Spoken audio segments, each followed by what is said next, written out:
Happy Sunday afternoon. I thought I'd do a video about one of it probably is my favorite bulb now that I grow in my garden. They're just about finishing up blooming here now. It's Camassia. If you're not familiar with Camassia, they are one of the few bulbs that are native to North America. Most of the ones I'm going to talk about and show you are actually native to Western North America, and I'm talking about South Dakota, North Dakota, Wyoming, Oregon. They typically are native to moist meadows and areas like that. I want to talk specifically about this one first because of who it's named after and why it's related to her. So on the Lewis and Clark expedition of the Louisiana Territory, they had a young Native American woman join them, and I grew up calling her Sacajawea. I just learned that the name now is spelled with a G, and it's really more Sacajawea. So I'm going to try to get that right. This cultivar of Camassia is named after her, and that's because she was valuable to the Lewis and Clark expedition as an interpreter and for other trading reasons with the tribes they encountered, but she also helped keep their expedition from starving to death. And one of the things she showed them how to do was to eat native foods, and this was one of the native foods of the Western North American tribes, and it's Camassia. Now, I will tell you, there is also a look-alike called the death Camas, so don't know your plants before you forage. But the true Camassias are bulbs, and you can eat them and harvest them in the fall like you would potatoes. And a lot of people roast them or boil them, and they're kind of described as like a sweet potato, but not as sweet.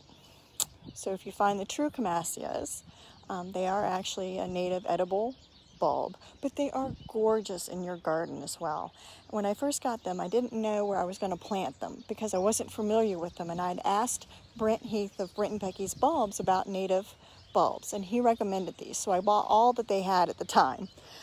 And they're in the asparagus family. They're actually kind of, when you read about them, similar to needs of like hostas, which are also in the asparagus family. So I split the difference, and I planted some in full sun over by my pond over there, and those have grown totally straight, beautiful, really well over there.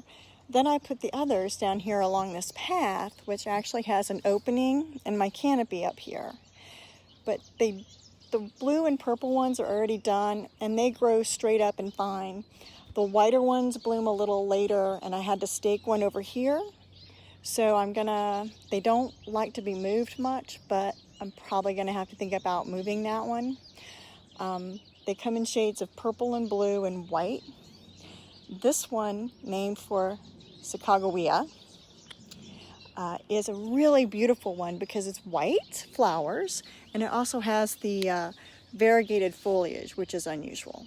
The rest of the Camassias have solid green foliage.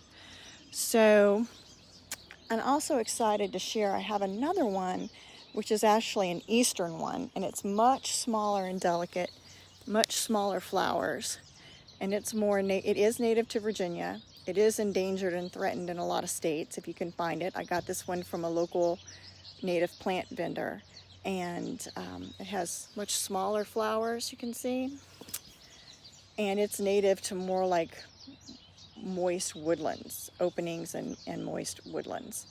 So if you're not familiar with Camassia, they are my absolute favorite bulbs now. They look similar. Some people refer to them also as wild hyacinth.